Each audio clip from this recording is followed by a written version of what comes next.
继续来看全台湾大罢免，离今仔日的开工日正式来展开。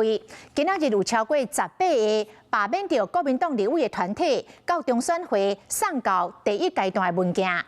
国民党这边罢免掉民进党立委吴思瑶甲吴派义，嘛是达到第一阶段的门槛。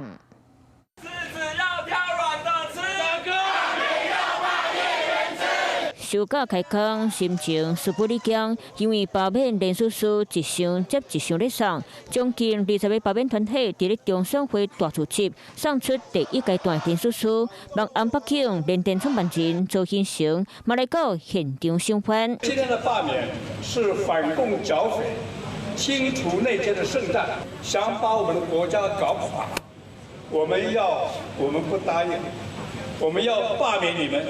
请你们下台滚蛋！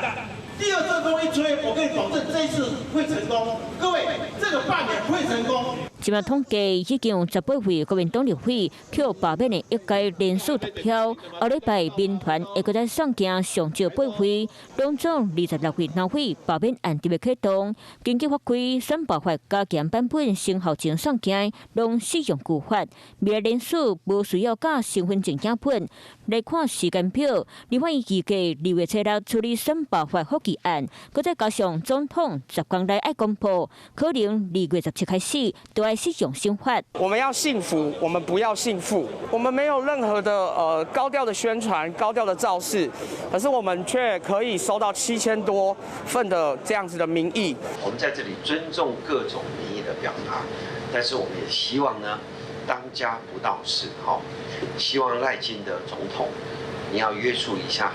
科技总招。不过，反制立委民团即马罢免吴思瑶和吴派系第一阶段已经投票，这几天就送件到中选会，告王世坚即马目口点名。我们就站在王世坚的立法院办公室门口，向他来诉求，他没有好好监督台北的房价。你自称野兽嘛？那你知道，因为你。 多少台北的美女买不起他们心目中的城堡？就惊调整之间，大家黑天暗地，拢无伫咧要起民众心内花。Hello， 我是林明瑞。想要抢先掌握最及时的新闻资讯吗？赶快订阅、按赞、开启小铃铛，锁定我们华视新闻的 YouTube 频道。